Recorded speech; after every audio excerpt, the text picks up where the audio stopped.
I do. Okay, perfect. All right. On this episode of Banthamilk Podcast, I have no idea we're going on a cruise because James just went on a cruise. So, James, how was your So cruise? so many great places to see and places to talk about. Oh, it's gonna be fun. Let's do it. Intro music.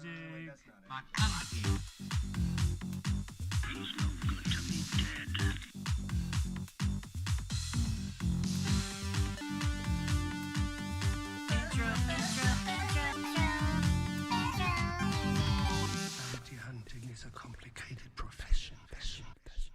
Yes, it is. Sometimes everything works fine. Sometimes we get some weird sounding people coming out of here. But right now it's working, so let's not jinx anything. James, what's happening, my man? Oh, just feels good to be back talking about all things Star Wars, making sure that I bob my head along to the intro music so I don't get ridiculed about it for the whole episode. That's right. 'Cause That's what I That's do. a dangerous living. If you thought bounty hunting was bad. Whew.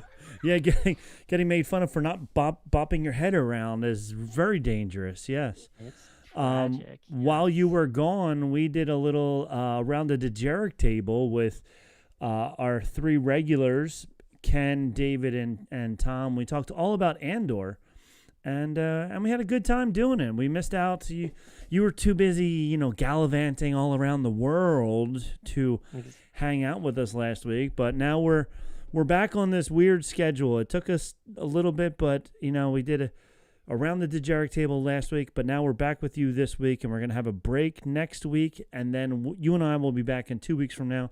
And I think we'll be on that good every other week cycle from there. So should be working. So should be working that way. So that's awesome. So welcome back.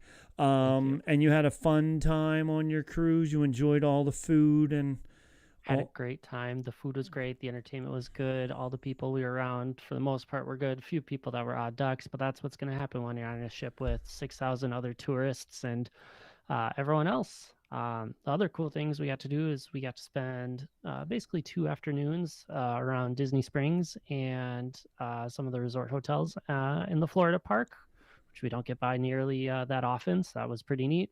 And then a day at Epic Universe and a day at Universal Studios. So checking out the other world that kind of exists there. And Epic Universe, worth the hype. I was gonna say I heard Epic Universe is amazing. So It really was. There's just so much goodness there. was it crowded for you as well? Surprisingly, not too bad. Okay. We did hear from a security guard as we were going in that they were at about 2/3 of their expected capacity for the day. Oh, wow. So whether or not we fully believe that, who knows? Who knows? We were able to do everything inside the park except we didn't ride the Mario Kart Bowser Castle attraction because we had already done that in Hollywood. And we're like, if there's something we're going to miss, it's the thing we've done before. So let's go and see everything else. And there was some real goodies. Our favorite thing, though, probably was the Harry Potter show that happened inside the circus tent. Okay. Because as Tig will say, it was incredible. A guy juggled bubbles. Okay, now I can juggle juggling balls. I can juggle handkerchiefs, scarves. Yeah, I started learning how to juggle scarves, and it was like, oh, you start with scarves. They're completely different. Like you kind of get the pattern, but then you got to go underhand. And I was even getting pretty good at juggling pins as well, but I have never, ever juggled bubbles. That's very impressive. It's wild. There's just no good way to explain it. You have to see it. This poor guy sticks his hands in his pockets and pulls out like the bubble, like liquid and everything, and blows the bubble through his hands. It is like, it should not be a highlight, but it is totally a highlight moment from all of this. So yeah, that is amazing. I would love to be able to see that. So I'm gonna have to go to Epic Universe to check that out. Yep. Before we talk about more juggling tricks with James, let's bring out our festive drinks for the evening. What do you have? Oh, that looks like Tatooine to me. I know, right? Courtesy of Three Sheeps, we have Rebel Kent. Okay, so they went right along with it. Yeah, if not Tatooine, it is the farmland from Andor, where yes, we're all hanging out at as well. So lots of great questions. That's awesome. I found from, I have to look at it this way, brewed and canned by Thin Man Brewery in Buffalo, New York, is Sci-Fi Hamster Wheel. Oh my gosh, incredible. So I was looking for anything that kind of resembled Star Wars, and I think a Sci-Fi Hamster Wheel does the trick. So here we go. So. And this is a IPA, 6.6% IPA. So somebody's sleeping nice tonight, let me tell you. Good luck. Mine's only 5. Oh, there you go. All right, let's do the poppers. Oh.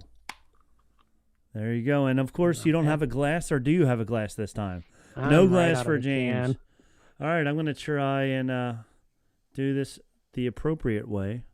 Yeah, I appreciate your pour and you drinking through the IPAs. That is like the one beer I found I don't really enjoy. And there was a beer as we were looking that was like a Stardust IPA. And I'm like, that is so on theme. Yes. But I don't want to drink that. Yeah, look at too much head there. That's bad. Yeah, a little too much. You even tipped the glass. You were doing it right. I was doing it right. And maybe I was going too fast. I don't know. All right, I'll have to let it settle down a little bit before I try it. I'll drink out of the can for now. So cheers, James. Yeah, there you go. Cheers.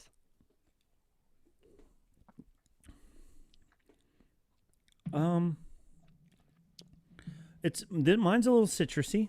It's not bad. It's not. I was expecting for an IPA to be very hop forward.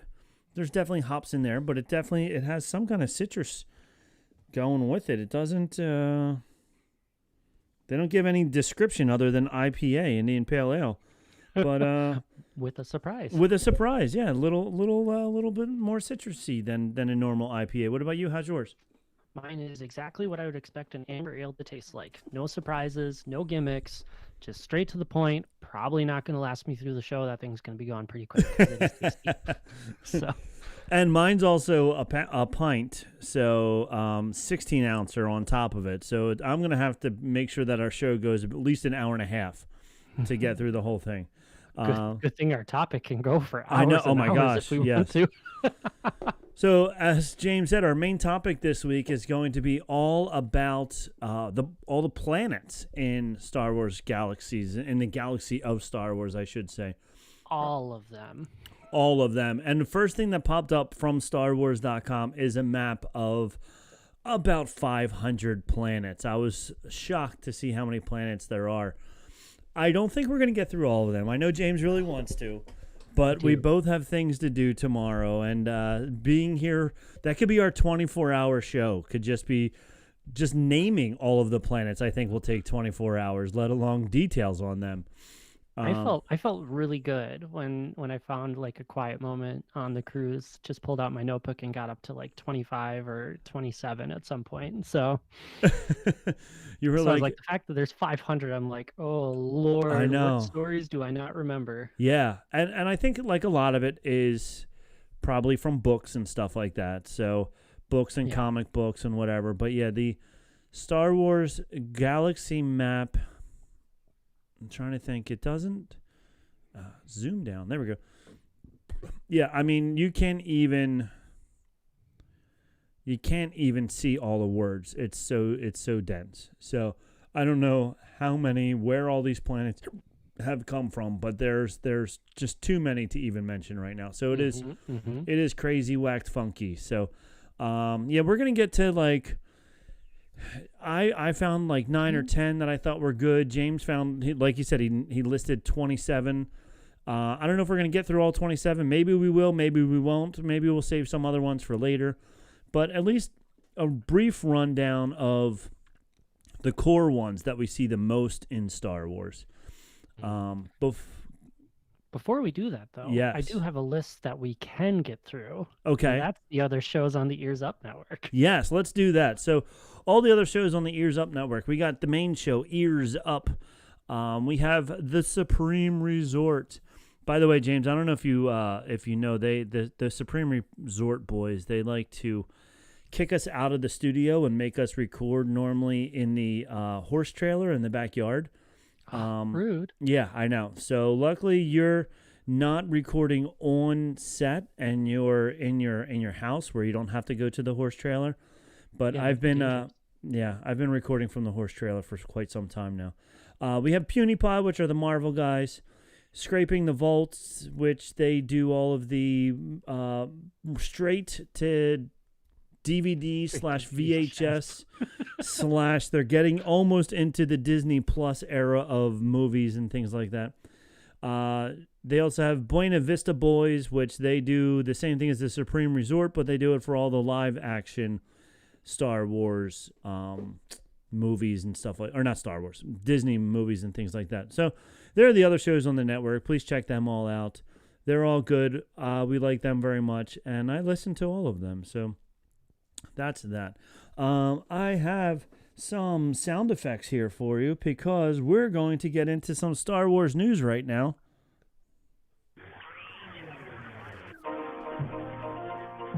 Star Wars news. All right. James doesn't know about any of these. They're not on our group one, so he's very excited to find out that Star Wars Visions Volume 3 key art is unveiled. Did you watch the first 2 Star Wars Visions? I love those. I love seeing Star Wars and other art, especially some of that really anime influenced art. It is just so great, and the short stories that they've been able to tell in all of those, it's just so fun to watch. It's easy to go through them, and some of them are just so pretty that it's like I'll watch this again and again, especially because they're only like 8-12 minutes. Yeah, each one's quick. They always have a good story to go along with it, and they're able to, a perfect short story, they're able to tell a real quick Star Wars story of some sort really fast and get you through the whole thing. There's never any cliffhangers or anything like that. Bing, bang, boom, you're in. So the third volume will be back this year. 9 Japanese animation studios have again been tapped to create their own take on the franchise, including 3 returning collaborators. Easy for you to say. All 9 anime shorts will be releasing on October 29th via Disney Plus. So that's the end of next month. No, 2 months from now. 2 months, technically. Yeah. I think I'm already in September, but we're not. We're still in August. Summer is not over yet. We're hanging on for dear life. I think this is accurate because this is from Magic Vacation Planner. Disney World announces major changes coming to Millennium Falcon Smuggler's Run. Did you hear about this? True. Okay. I have heard of this. All right. So, starting on May 22nd, 2026, Smuggler's Run is getting a next-level upgrade that makes every flight on the Falcon even more interactive. And this is going to be more for the engineers are going to have more things to do than they did originally. Because I don't know if you have done the engineer, but you're really just pushing a button and being like, wow, this is so exciting. I'm glad I'm here. It's my favorite role because it's so easy to just push the buttons and then watch everything else and nobody yells at you. Yeah. So Yeah. as cool as the pilot is, it's nice to sit in the back, push the buttons, and then just move on with your life. And then just enjoy yourself. So the engineer is going to be able to pick the destination. For the first time ever, the engineer will decide where the crew is headed. There will be new characters. Mando, Grogu, and Hondo are joining the mission. So I said to my son, I'm like, how is Grogu going to be joining the mission? But he said he'll probably be Mando will fly up next to the Millennium Falcon or something like that, and Grogu will go, and then Mando and Grogu will take off, and Hondo will... Kind of like Hondo flying with you. It's that new scene corresponding with the release of the Mandalorian and Grogu movie. It just makes sense. It makes sense, yeah. And it says more interactive gameplay, updated controls, fresh scenes, and unpredictable adventures. This means no 2 rides will ever be the same, making Smuggler's Run a must-do for every visit to Batuu. My son was telling me the comments then after this in Instagram or whatever were, yeah, but can you stop the 4-year-old from flying the ship and crashing us? No, that's just inevitable. That's when it's really good to be the engineer because you get to push more buttons. You're very busy then because the just crashing into everything. So yeah. Yep. So that'll be exciting. I do like and I think going back to the joke earlier about you being on the Galactic Star Cruiser. I think the problem with the Star Cruiser was, obviously the price was astronomical, but the repeatability to it was not there. because the main theme was the same every single time. So if there was different missions or different things that you were doing while you were there, then the people that could afford $6,000 to go were going to be going again. But since it was like, hey, I did it once, now I'm done, it died out real fast because not everybody can afford $6,000 for 2 days. And those who could were like, yeah, I did it. So the fact that these rides are going to be a little bit different makes it better. Yeah, it's like Star Tours to me, right? Mhm. Like it's the same attraction every time in Star Tours, just a little different because of the scenes. So you get a little bit of a different flow and feeling, and that works really well. And Yeah. so it's like, let's do this because this is a good attraction. There's a lot of magic to the flight simulator with the buttons that you push, and then you get to yell at your friends when they screw up. When and they it's screw great. up and you had to fix it for them. Yeah, so it is great. Exactly. So that's pretty exciting. So looking forward to that. Also, this was interesting. Oh, this is good. Star Wars series Andor among the year's most Emmy-nominated shows. Andor scores 14 Emmy nominations, including Outstanding Drama. Lucasfilm will also earn nods for other titles. So let's see if I can find all 14. No, it doesn't say. All right. It feels so well deserved, though. Yeah. It- Oh, it's 100%. Genuinely, just a great TV show. The fact it's Star Wars, just even better for us nerds. Yeah, and the fact that it's also in with Outstanding Drama Series, because it's kind of like, the saying, in superhero movies never going to win Movie of the Year, and this is like a similar thing. Like Star Wars, you're going to win sound effects, you're going to win graphics and visual awards, but the fact that there's 14 of them and one of them is Outstanding Drama Series is awesome, because it's what Star Wars nerds have been saying, which is this is probably the best Star Wars television ever. So that's awesome. Fan favorites also earned recognition. Forrest Whitaker is nominated for Outstanding Guest Actor in a Drama. He was really good as Saw Gerrera. Yeah. Alan Tudyk is nominated for Outstanding Character Voice Over Performance. That's interesting. Always. He wasn't, I guess he was maybe in one episode. I think he made it into 2. Maybe 2. Really, but genuinely, he was mostly involved in 1. So. Yeah. Michael Wilkinson's costume work helped set the galaxy's tone. They are both Emmy nominated as well. Luke Hill's production design and Michael Wilkinson's costume work. The visual effects wizards at ILM earned praise for their stellar work. They also earned an Emmy nod. So this website didn't go through all 14 of the Emmy nominations, but it is awesome. Oh, John Williams is nominated for sound editing and sound. Oh, the documentary music by John Williams. Sorry. That's a whole different documentary. Is nominated for sound editing and sound mixing.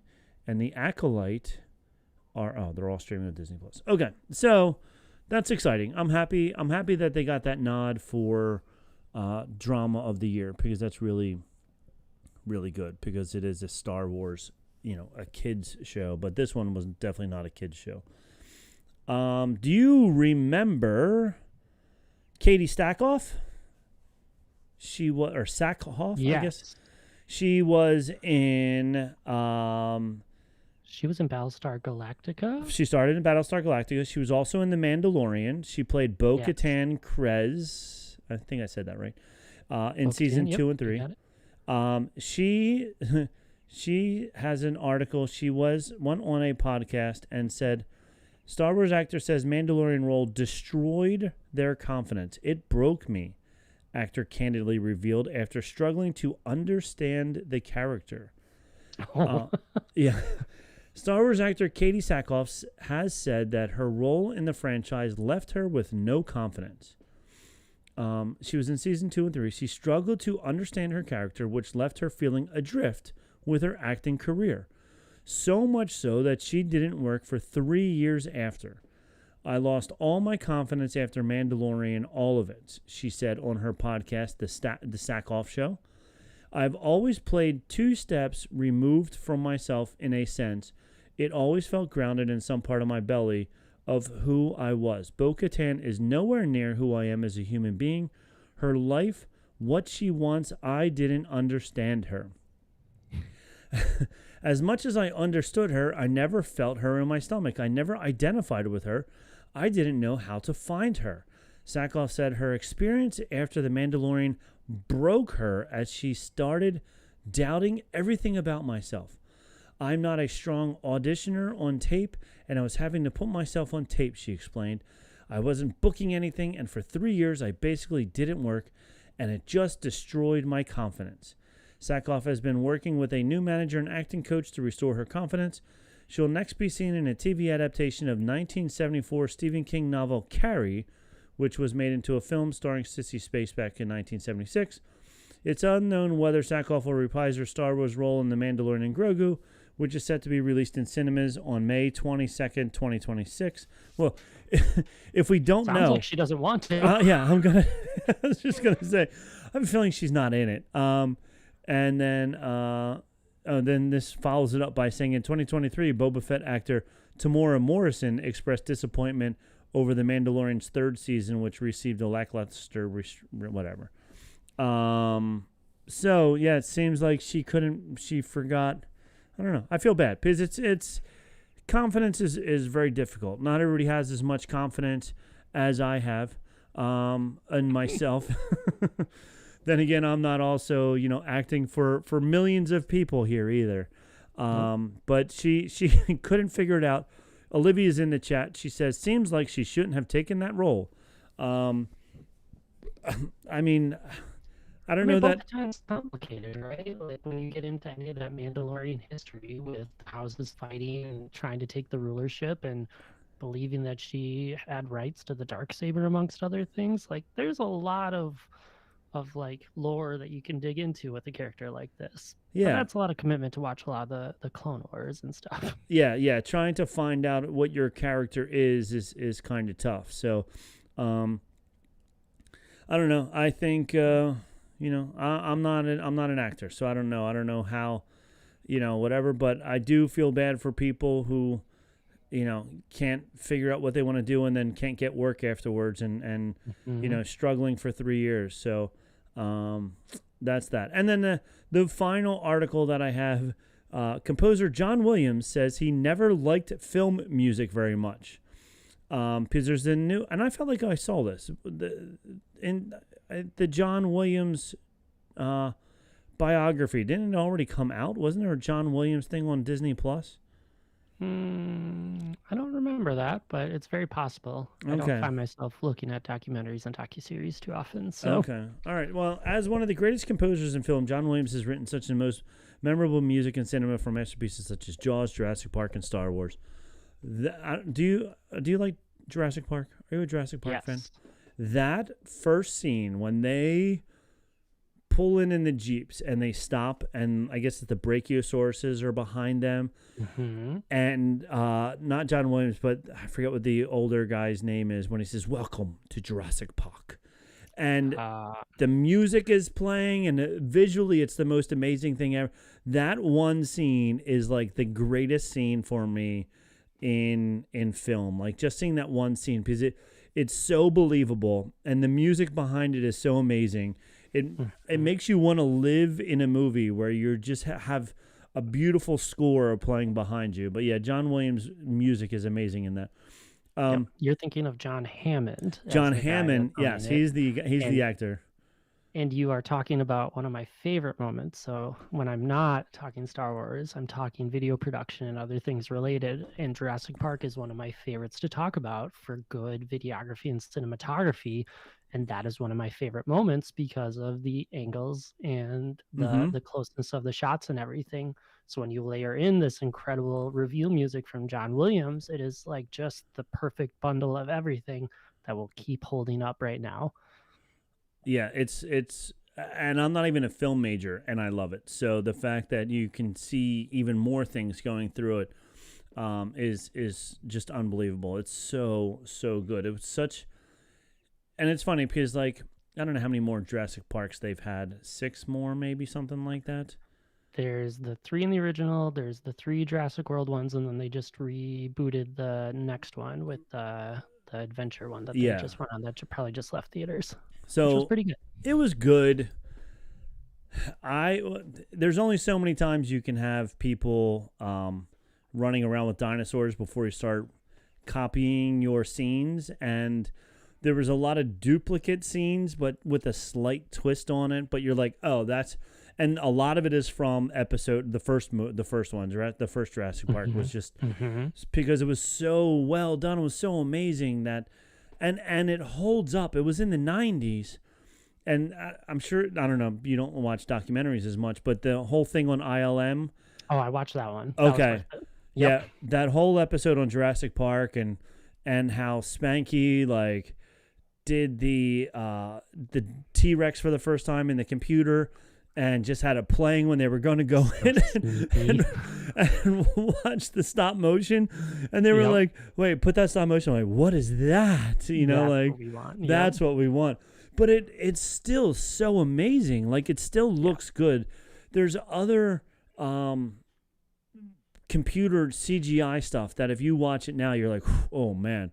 But the Jurassic Park, just like you said, the angles and everything, and they used it in just enough, and they had all kinds of other things going on to make you really like, wow, it was so good. But anyway, Yep. yeah, I could go on and on. And then I read the books, and so then after I read the books, the second book and the second movie are nothing alike. So then I was very disappointed in the rest of the franchise.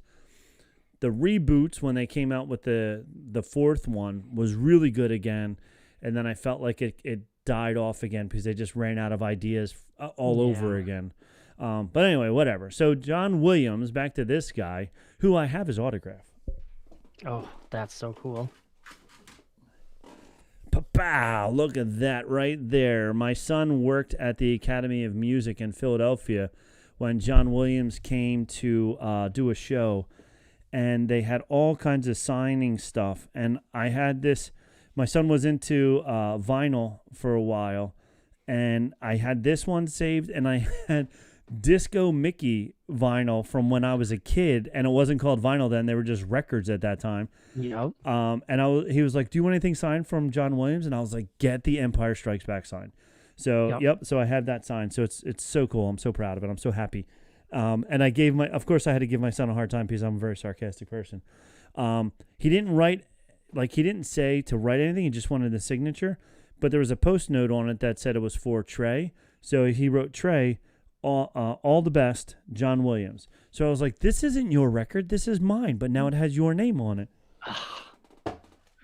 Rude. So of course I had to be rude and obnoxious, but I am very, very, very excited and grateful that he was able to do that. So I am stunned still that he doesn't like the cinematic or movie music, because I think just for so much of a legacy, it's like him and Hans Zimmer are the two names that I can think of. And it's like they did everything. Everything that's good was those two in that era. So I mean, there's other people too, but it's like those are the names that stick. Yeah, so. He said, "I never liked film music very much," he confessed in a rare interview for forthcoming biography. He added, "Film music, however, good as it can be, and it usually isn't, other than maybe an 8-minute stretch here and there. I just think the music isn't there. That what we think of as this precious great film music is, we're remembering it in some kind of a nostalgic way. Just the idea that film music has the same place in the concert hall as the best music in the canon is a mistaken notion, I think." He added, "A lot of film music is ephemeral. It's certainly fragmented, and until somebody reconstructs it, it isn't anything that we can even consider as a concept piece." But he scored movies, over 100 movies. Nope. So for somebody who doesn't like doing it or doesn't think the music is good, he's done it over 100 times. He just really wants to be the one to fix that nostalgia problem, apparently. Yeah, so. yeah. He's the world's most nominated living Oscar recipient with a record 54 nominations.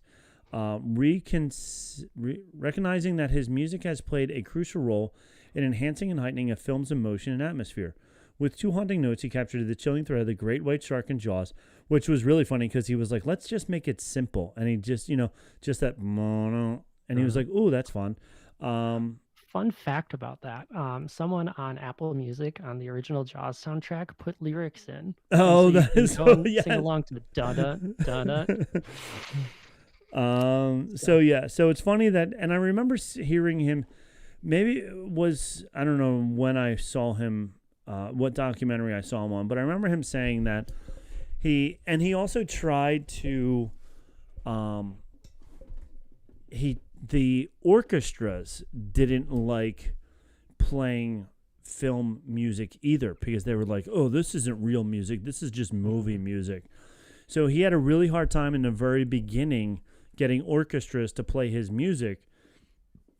Now I swear I mean, when he came to Philly, he only even like directed like one song, but he was just like standing there like, hey, and it was all John Williams music, and it sold out so fast, and it was so expensive to go to. So people who don't even like going to orchestras will go to John Williams music orchestras. So Yeah.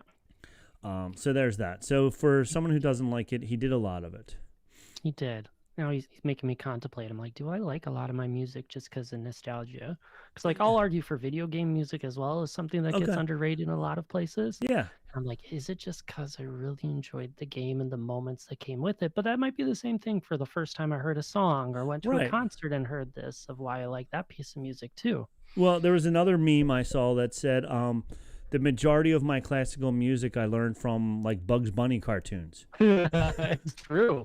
So Or like Fantasia, right? yeah, Like yeah. So yeah, so whatever. But I don't care. I do like the nostalgic of it, and that's fine with me because that actually makes me like that music. So I am not going to complain because it is awesome music. All right. We're done with that. Now we're on to your section, but wait till you hear this. This is, I think, my favorite song that Suno has made for me yet. Suno's an AI's writing song. Yeah. You're going to love this because I know I love this.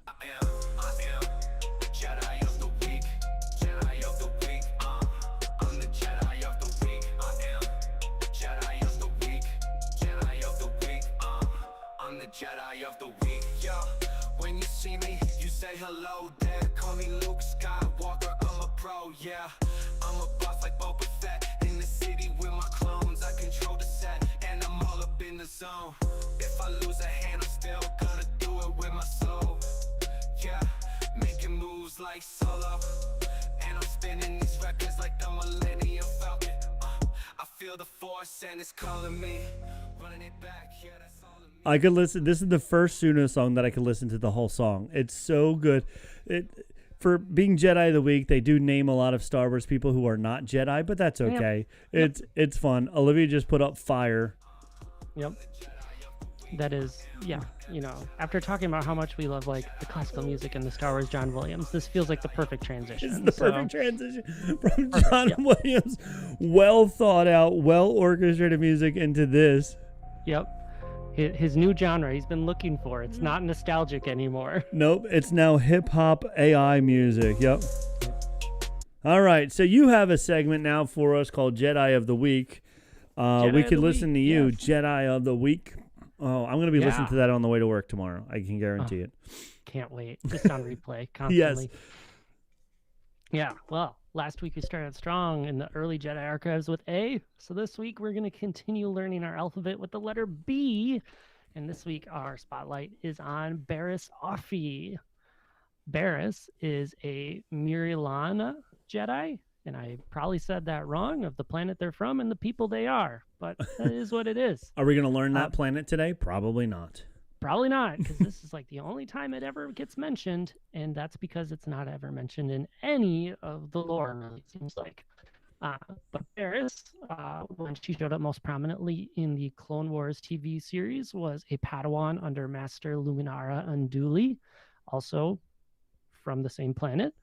Barriss was really known for her calm focus, her skill with force healing and other medical skills, and her disciplined approach to the force. She was a really good kind of counterbalance to a lot of the more impulsive fighters. So a real good reflection against when you saw Anakin and Ahsoka some of the main characters in that series and how they really kind of approach things differently.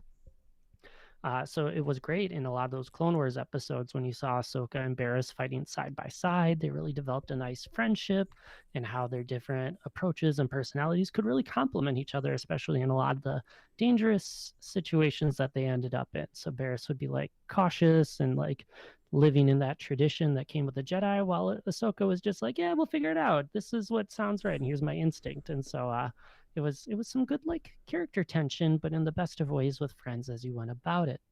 But Barriss probably most memorable, getting towards the end of that series when she started to question the Jedi Order itself. She saw that the war was really taking a toll on the Jedi, and it was changing some of their decisions and maybe some of the traditions that she really held dear. And so she started speaking up a little bit about one of her doubts and everything that was going on it. And in one of her big tense moments, she really gave this like chilling speech that really forced everyone that was listening to really think about those uncomfortable truths that she was talking about as she kind of had the stage for that moment. So it was really neat. I think she's such a great, interesting Jedi. Just really showing, especially in that time of the Galactic Republic and how it's evolved through this additional storytelling, that it's not just good versus evil, but there were people questioning like, being disillusioned with the Jedi Order and having doubt and things that were kind of happening. And so she's a really good kind of conundrum to it. And I always laugh thinking about her and Luminar and Dooley, because really, when I think about them, I think about all the time I spent playing the mobile game Star Wars Galaxy of Heroes, and both of them were like healers in the game is what they did. And I'm like, well, that totally makes sense with their characters now that I've seen them. But Luminar is for another day, probably. Today, Barriss. Today is all Barriss. Well, very good. Thank you very much for giving us that good rundown of Barriss. And she does show up in the background of Attack of the Clones as well. She is one of the Jedi that shows up in the arena in Geonosis. So nice. So we do see her in the movies, which is awesome. Not a speaking role, though. So. Not a speaking role. That's okay. But she is this week's Jedi of the Week. Oh, I love this song. So much fun. All right, well, we're gonna go to a commercial break while we do this, while we listen to Jedi of the Week, and we'll be back with our main topic, which is breaking down all of the planets, or at least some of them. All right, we'll be right back. When you see me.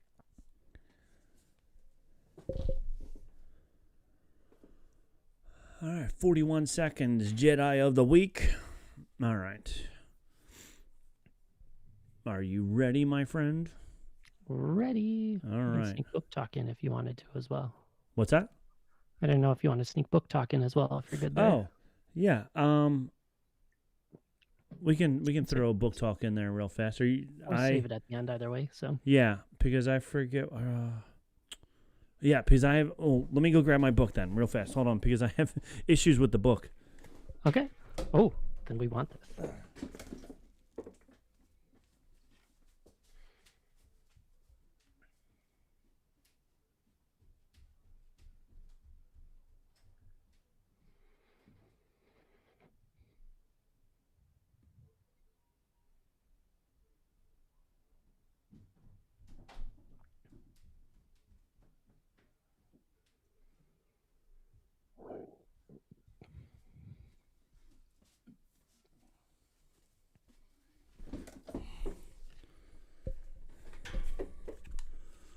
All right. Do you want to do it now or do you want to do it after? Well, we can do it at the end. Okay, we'll do it at the end. All right. I need to look at. Now I'm out of breath from running up and down steps. I'm old and out of shape. We're in no hurry. All right, and we're back. I hope you buy that product, whatever it is. It's amazing. Yeah, sounds great. That social media advertising is really, really good where it's at. It's right there. That's where it is. Everybody's buying stuff off of social media advertising. It's the TikTok store, but this is the Banthamilk store. Buy it, buy it, buy it. Dance-free, but good music. That's right. Olivia said, James, you're going to be on DL Weekly to share about your cruise? Is that and that's a question mark? Probably not, because it was a non-Disney cruise. Oh, there we go. Until May or June for that one. But we will probably be on to talk about Epic Universe more in depth. There. Oh, look at that. We're getting the dropping the updates here, the whatever the Teasing across network. yeah. All right, so our main topic this week is going to be all about the planets, and we're not talking about Earth, Mars, Jupiter, Uranus, not a planet anymore, but we're talking about all the planets around the galaxy.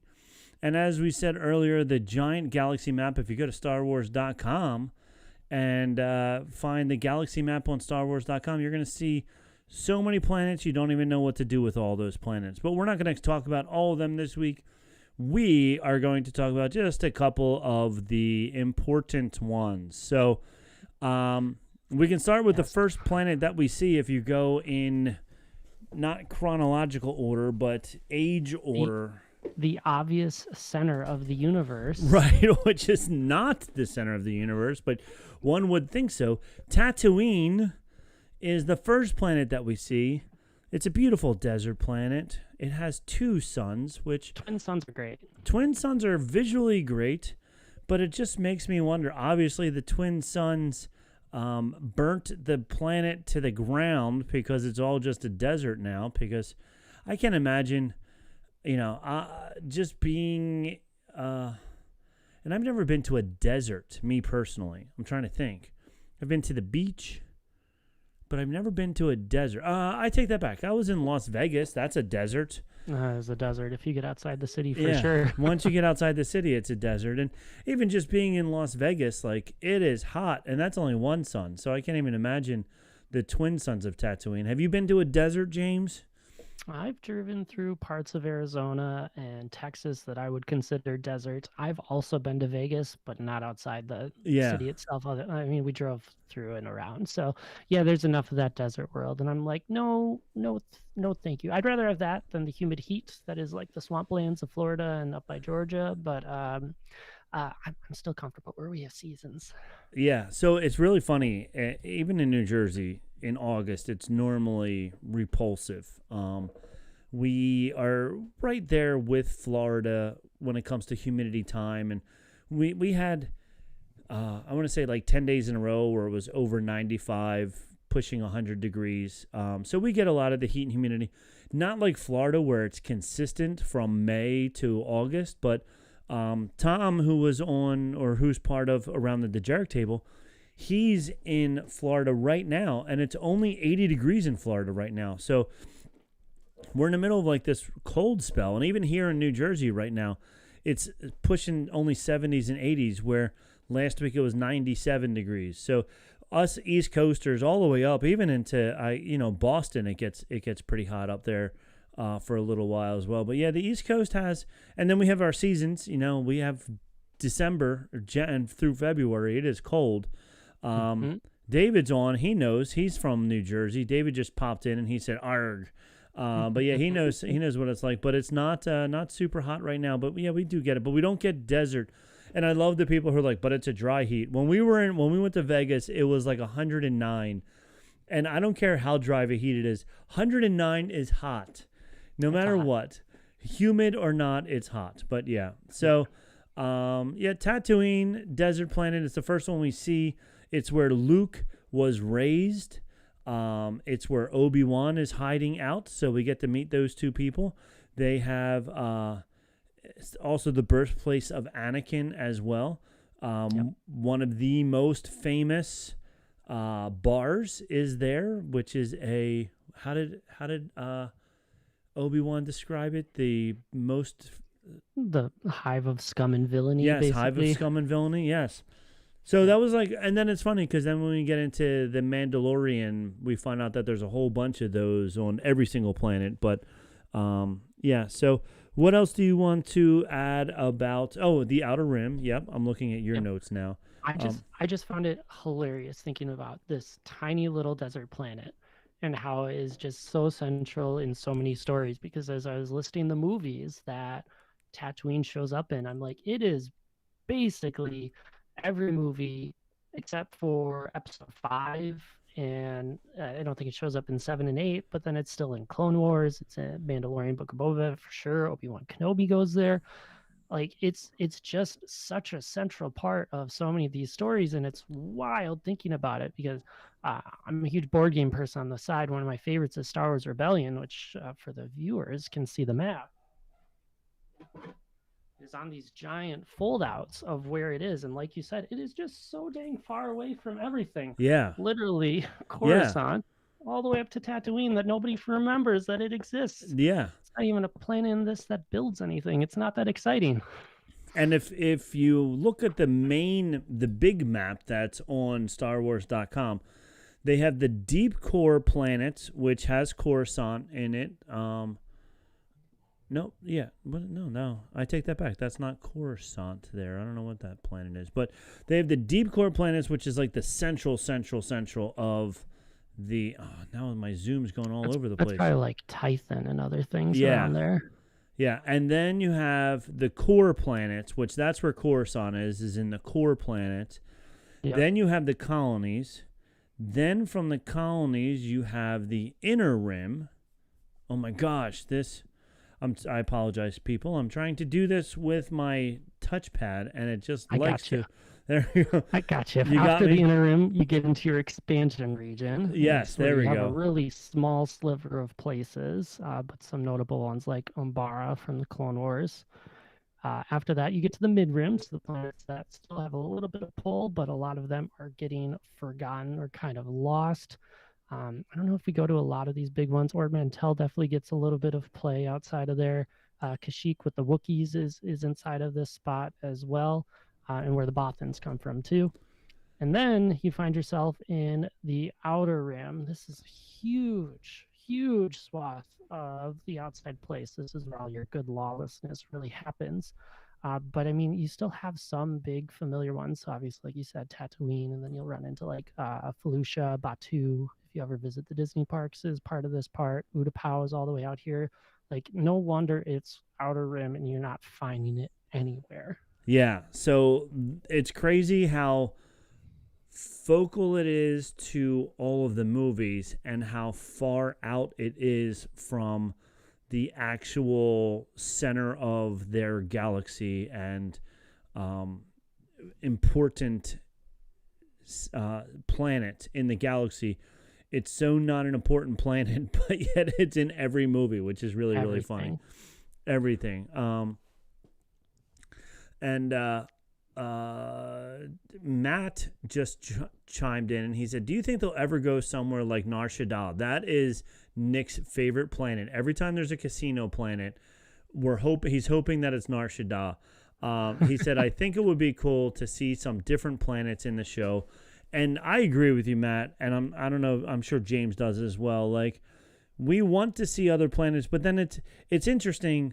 The Star Wars nerds, like if you look at this map, we said it earlier, there's like hundreds of planets on this map. The Star Wars nerd wants to see all these different planets.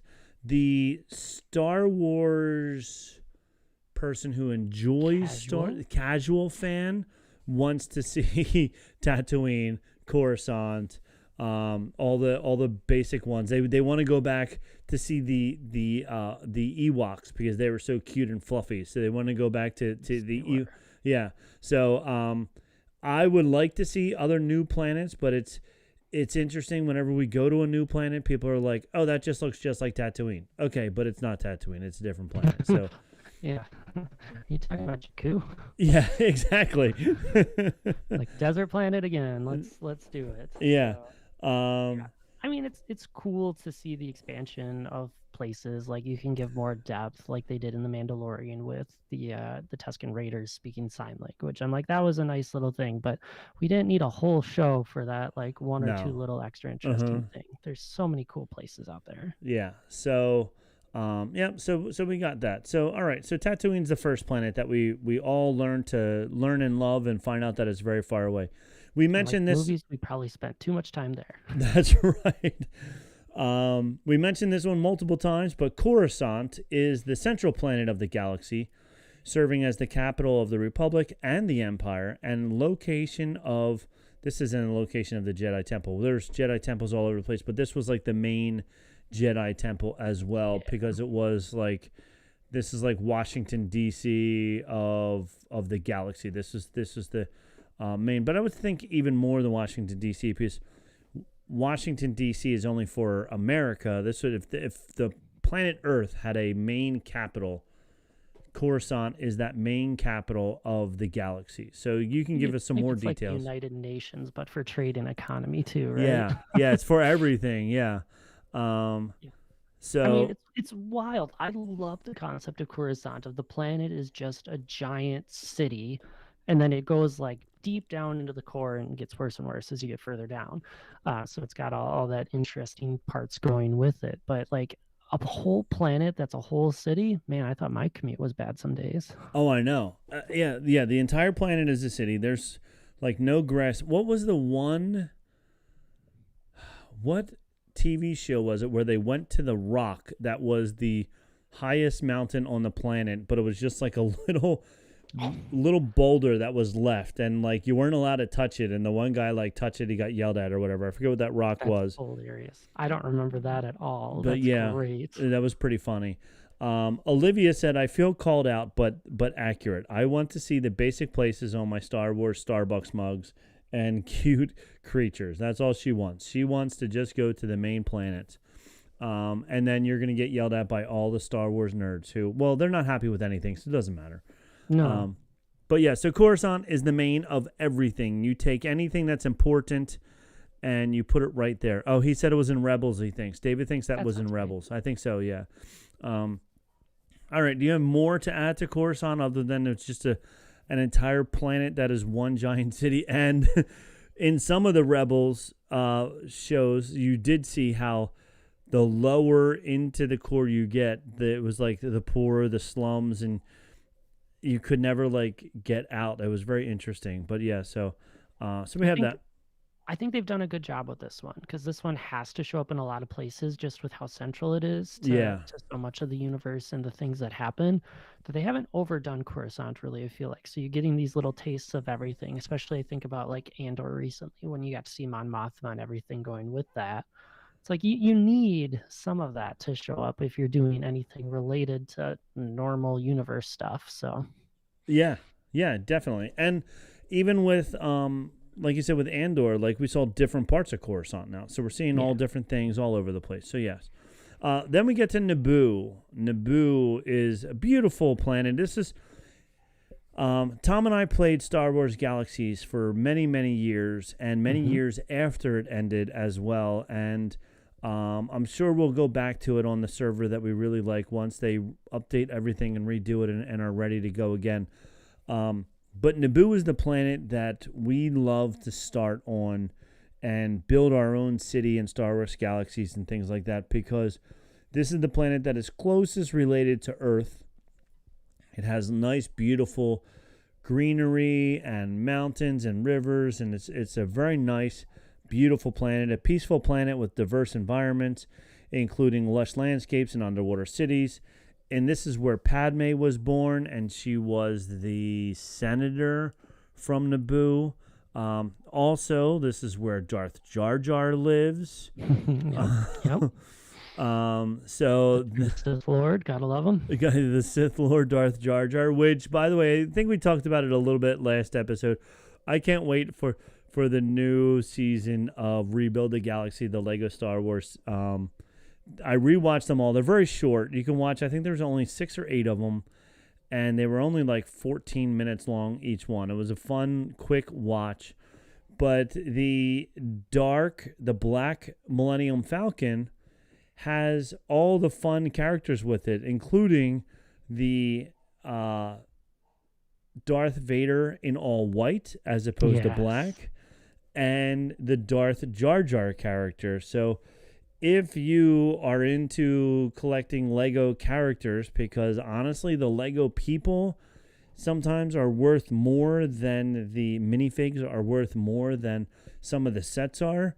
And I think a white Darth Vader and a Darth Jar Jar are going to be, once that ship is no longer made, very expensive to try and buy a white costume Darth Vader in the future. So if you want to put something aside for a future investment, buy a couple of the black Millennium Falcons and just save it for later. All right, what else about Naboo? Tell me more about Naboo. Well, I feel like Naboo's super interesting, in that swampiness that the planet is, because it was what we asked for in a movie of take us to a new planet, give it enough interest to hold us for the 2.5 hours and whatever else we're kind of doing with it. We'll come back to it, of course, because we have to, because you made a main character, the queen, and then the senator. And that's where everyone wants to go back to at this point. But it was fun to see like two species sharing the planet and figuring out how to coincide, because we get that. I don't remember if it's in a game or another show or something where we deal with it on Mon Calamari as well, where you have the two different races that live there, and just how they have to kind of deal with all of that kind of experience too. And so it made for a fun story of like, all right, just because a planet is like one biome doesn't mean it only has one people kind of living there with it. Yeah, and they're so different in the fact that Jar Jar's whole species lives underwater, and they very rarely come above ground, and then Padme's species lives above land or above water and never goes underground. So the fact that these two work so well, and then they do have to work together to defend themselves from the Empire. So so it's a good, and it's a fun. Like, think of all the most beautiful places on Earth, and this is what you get when you go to Naboo. You get all the beautiful places and all that stuff. So it appears in picturesque for a wedding or a battle, whichever you prefer. It has nice, big, lush fields for a battle, and it has beautiful palaces for a wedding. So one in the morning, one in the evening. There you go. Choose the order. You pick the order. You also have next. You have Alderaan, which you can't find it now. Yeah, I think it's under construction. It's under construction.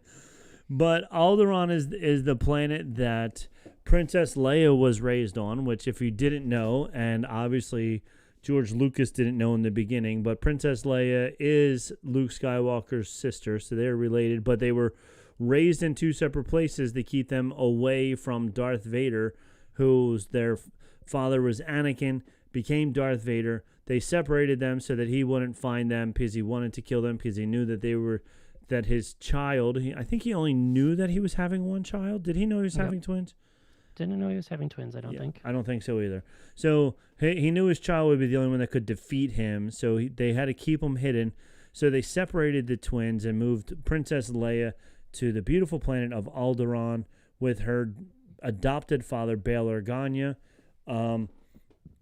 And this was also a very, very beautiful planet until, no spoilers here, episode 4. You haven't spoiled anything yet.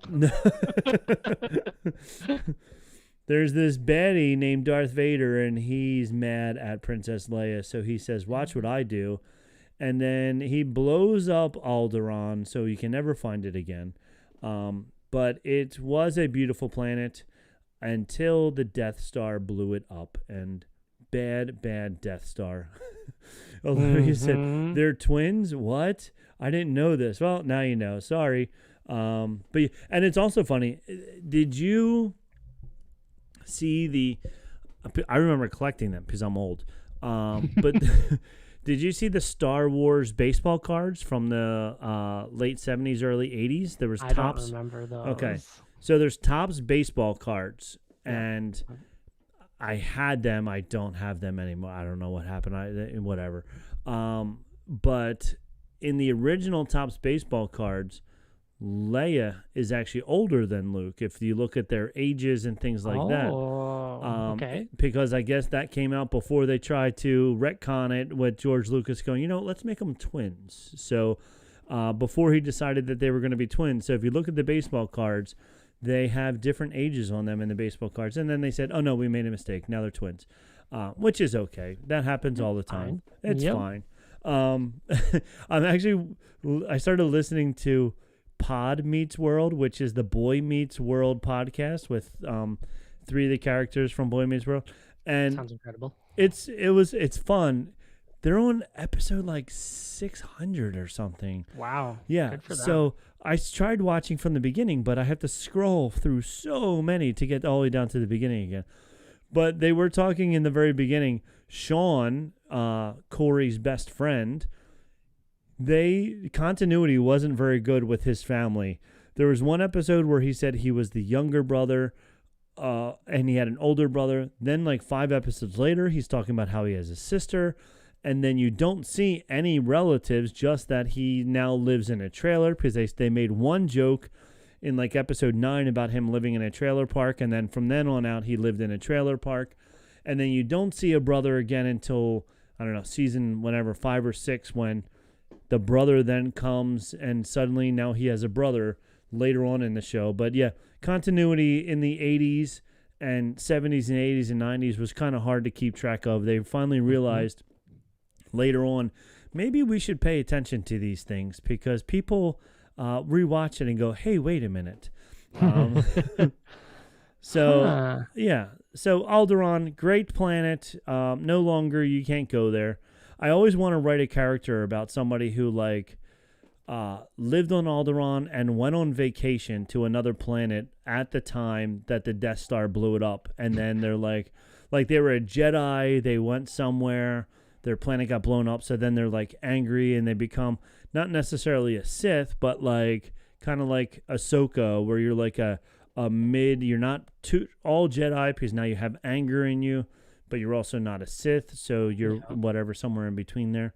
But yes. And then the next planet that I have is Hoth, which was a frozen world that the Rebel Alliance established a base on during the Galactic Civil War. So we see Hoth in episode 5, right? Yes. Yep, yeah. Episode 5. In the very beginning of episode 5. Yes. So they're all on Hoth because that's where they can hide, because Hoth is so cold that nobody wants to live there.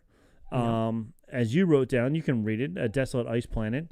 But yeah, so this was neat because it was a whole different scene. And in the behind the scenes, they talk a lot about how difficult it was to film there because of the white and everything.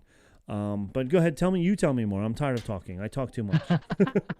And Hoth was so cool because, yeah, it's the snow planet that they're hiding in, but they still have these giant structures that they've put up, like the ion cannon and other things, to try to keep themselves safe while they build what I imagine they hoped would be a more permanent base.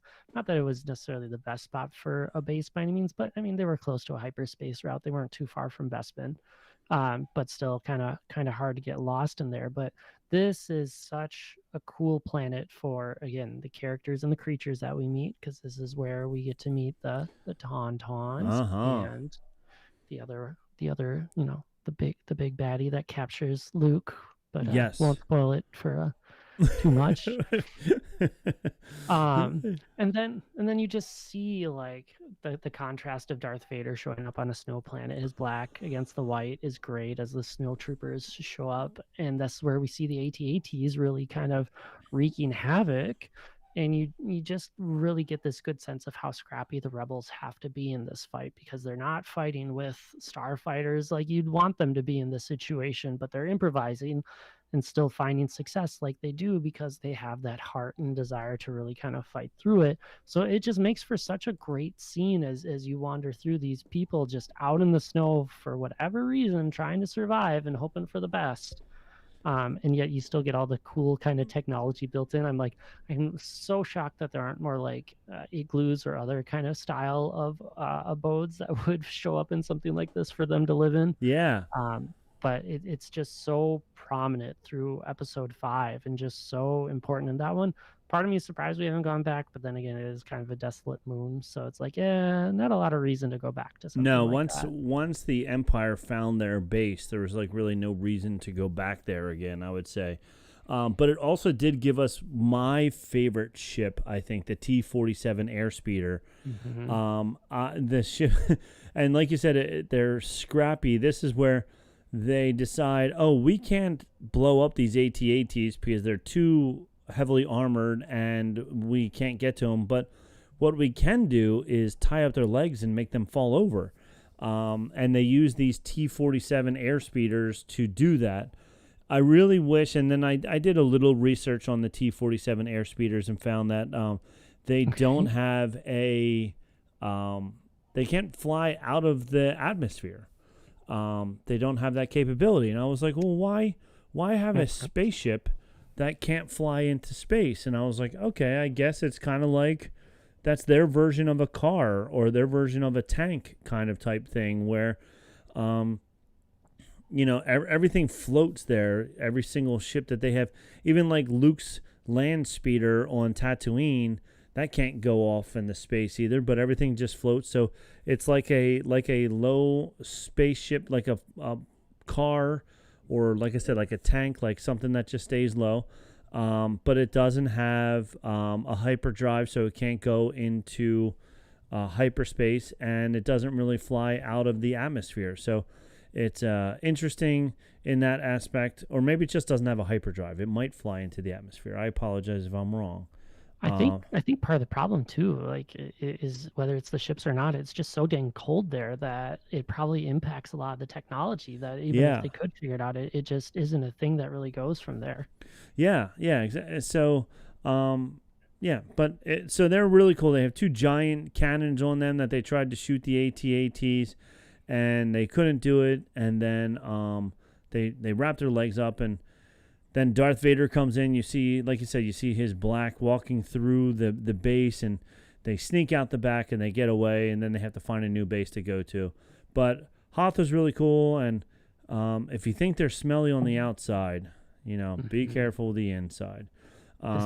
This planet is one that I know, like, interesting that they filmed it like in like rural Finland to make, or Norway, I think, to make this happen. And so they're really out in the snow. This is before the volume where they could really make a lot of that cool stuff happen. And so I'm just like imagining those poor people out in probably sub-freezing temperatures, and the camera equipment functioning about as well as those air speeders. Yeah. And actually there was one scene that they talked about in the Lucasfilm biography documentary where the scene that Luke is like in a blizzard and he collapses is filmed right outside of their hotel that they were staying in. There was a blizzard in the hotel, or blizzard around them, and George Lucas, or whoever the director was, I forget who the director was for this one, but he was like, quick.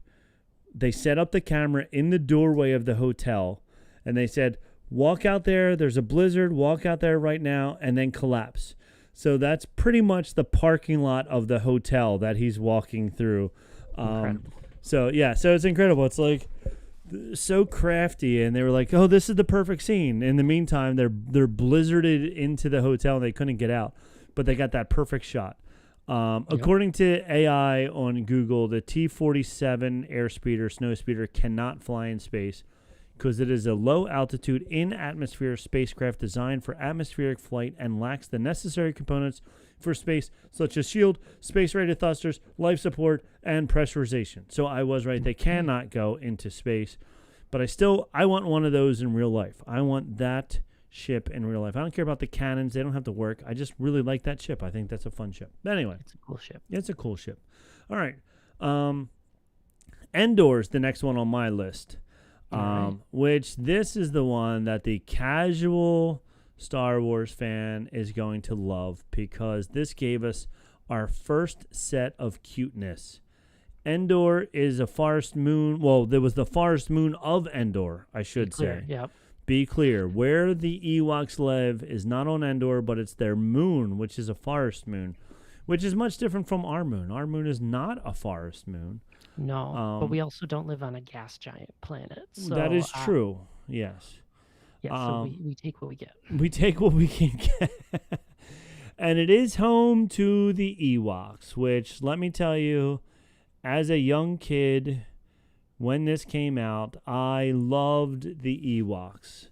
And it was funny because Nick is considerably younger than me, and he likes porgs over Ewoks. He thinks they're cuter than the Ewoks. Oh, that is a hard debate. Yeah, so what is cuter, Ewoks or porgs? That is the question. Oh, man. I didn't know we were on the Supreme Resort.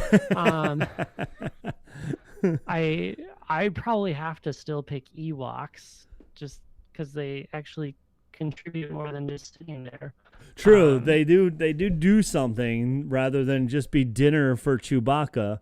yeah, exactly. But I mean, the yes, Porgs are adorable, but the Ewoks, they're just this ball of cute fur that thinks they're tough. and are very, very shifty, very, very creative in their toughness for being such little fellas. They can take down an ATST like nobody's business. Yeah, we thought the rebels were good. Yeah, these guys are even better. So, yeah, so that's for the chat as well. What do you think? Are Ewoks cuter or are Porgs cuter? But I think Ewoks are cuter. But then again, I grew up with Ewoks versus Porgs, and Ewoks had their own two. I don't think three. I think only two TV shows that made it to ABC in the 80s. They were not very good, but and they had a cartoon also. So they had really? three. They had Ewok Adventures cartoon, and I think it was like a Saturday morning cartoon back when there were cartoons in the Saturday mornings. And there were two TV shows about the Ewoks, made for TV movies / TV show type things. They were pretty bad, but check them out. They are all on Disney Plus, so definitely go check them all out. But yeah, so Endor was the planet that the Ewoks were on, so that's all you need to know. I do love the Ewoks tree villages that... Oh, they're so cool. Yeah. I mean, They're so the high. idea of living in a tree house or a tree fort that wild up in the trees, ropes to swing around, things to climb on. Like, we're talking about a really fun time on this one. Yes, 100%. And unfortunately, for some reason, the Empire decided to put the shield generator for the second Death Star on there as they were building it. So they were trying to hide it behind the moon of the planet Endor, which is why we actually got to see this planet, because the Empire was using it as their lockdown, as their docking station for the new Death Star when the new Death Star was being developed and built. Had to build that one up. Yep. Yep, had to build it up. So there we go. So that's how we get to meet the Ewoks. So that's the planet of Endor. What's my next one after Endor? I have Bespin, which is a gas giant with city in the clouds called Cloud City, where Han Solo is captured because he is sold out by his best friend in crime, Lando Calrissian. But I wouldn't say they were best friends. They knew each other. They were definitely frenemies. Yeah, they were definitely frenemies. That's a good word for it. Yeah, they got along. They both wanted the same ship. They had all the dreams of making all the money in the world. They were true scoundrels, 100%. Yep, and very, very much so frenemies because they played. And even if you watch the original, well, not the original, the Han Solo movie, you can see it even better. And I do like they retconned the Han Solo movie to fit in there so that you saw. They talked about the games that they played, the card games and things like that. And you actually Sabacc, and you got to actually see them play it and things like that. I bought the Sabacc card deck in Galaxy's Edge. Yeah, so it's fun. It combines blackjack and poker, kind of, with a little bit more twist on it, and it could be a good card game to play if you. Once you learned all the different hands that you could have and things like that, it could be a fun card game to play. I think identifying the shapes too. And the shapes, yeah. So there's a lot to it. It is a little bit more complicated than our card games that we have, but it would be a lot of fun to play. But yeah, so Cloud City is a neat city on the planet of Bespin, and we find out that we're there because Lando is mining whatever the gases are that's on the planet. He's trying to become, he's legitimate, but I still think that he's definitely doing some shady stuff while he's there. Of course he is, because he's a scoundrel. That's what he does. Absolutely. Especially when his good friend Han shows up. So yep, and that's also where we meet. what's the guy's name with the ice cream maker? The running of the Wills. That sounds right. So we get to meet. This is for those of you who aren't deep Star Wars fans. There's one scene where after Lando makes an APB that says, "Everybody get off the city, get out as quickly as you can because Darth Vader's gonna blow it up." All these people just get out.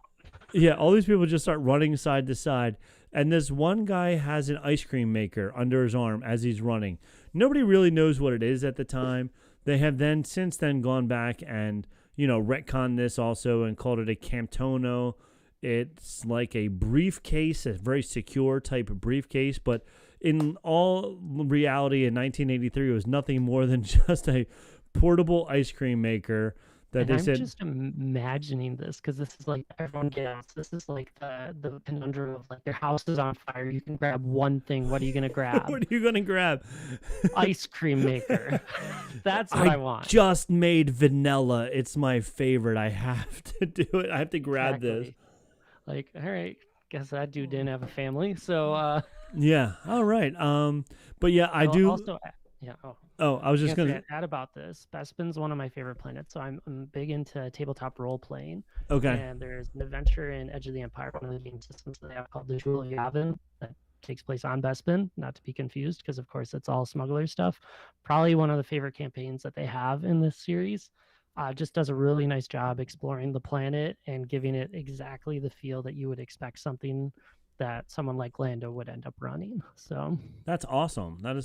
I like tabletop games like that, but I don't have enough friends who play tabletop games for me to even want to invest in it.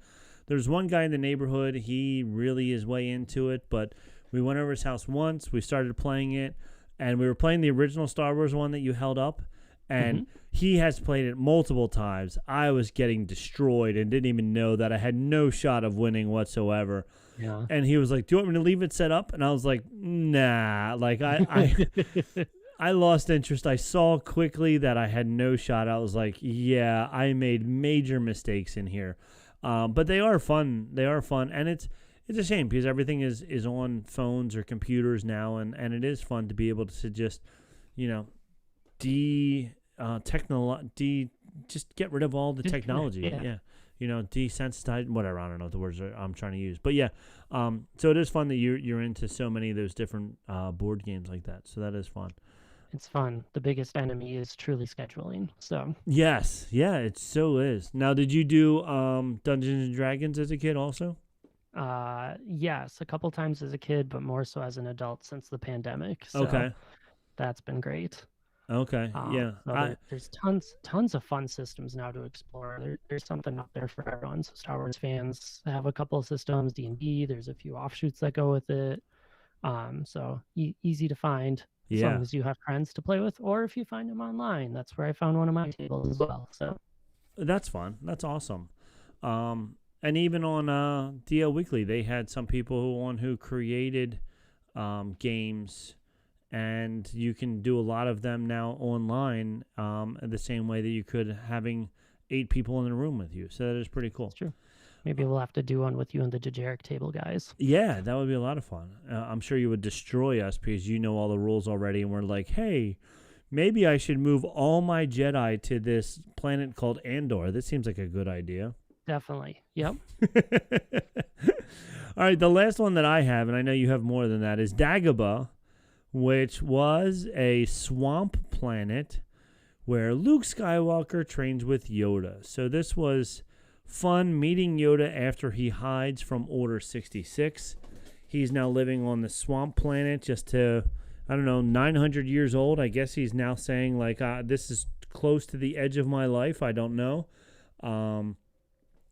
So it was very swampy and very dark and scary when you're looking at it. That definitely, yes. and the first time that we meet Yoda, he is definitely a lot different than the Yoda that they make him out to be later on when they redo the original movie, or not redo but when they go back for episodes 1, 2, and 3, yeah, and the cartoons and all that stuff. He's very just a prankster and just whatever. Almost like he's like losing his mind, you would think, but like I don't know. But it was interesting meeting him for the first time.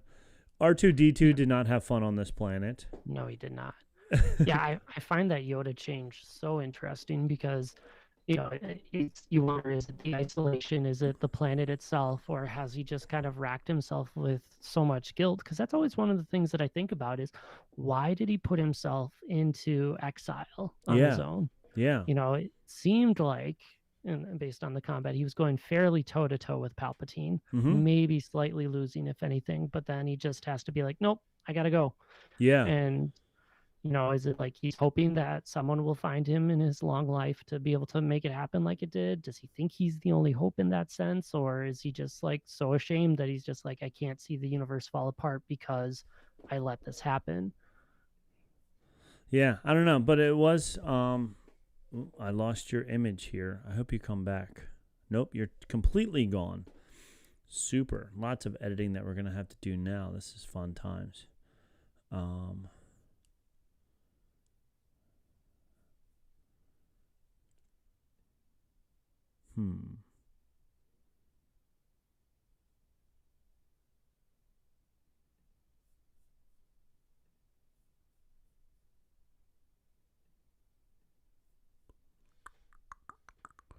All right, well, I'm going to stop the YouTube feed. So that was where my Olivia said, bye, James. That was where my planets ended. James had more anyway. So I'm going to stop the YouTube feed for now. If you want to hear the rest of this conversation, it will be on our podcast, regular podcast providers on Apple Podcasts and all those other good things. And you can watch it, if you want to watch it on YouTube, on the Ears Up channel. We'll have just the audio for this after the podcast gets uploaded on Wednesday. So for everybody on the YouTube, I will see you later, and we'll hear the end of this discussion on the podcast later on. Oh, and James is back.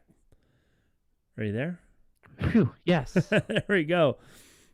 All right. I just did a whole big sign off where I was like, we'll do the rest of this. Olivia now says, bye, Rob. I was like, we'll do the rest of this on the podcast. You'll hear the rest of it later. And then as I'm about to hit stop streaming, bam, you're back. I'm here, just when I meant to be. There you go. All right. Well, I didn't talk about much about any of the other planets, but we got through Dagobah, and you have a couple more planets that you have in your list that we can talk about. A couple more. We can, or we can save it for another day. We'll save it for another day then. We'll just do book talk now, and then we'll call it a day. How's that sound? Are you still there? I lost you again. I see your face. Oh, this is not going well. We hit that 90-minute mark. And we did. No. All right, now I hear you. All right, well, we'll finish the planets for now. We'll come back to more planets later on. And real fast, are you reading a book right now, James? I am. Shout out Winding Rivers Library for giving me the Libby app to let me find all the Star Wars books that I am looking for.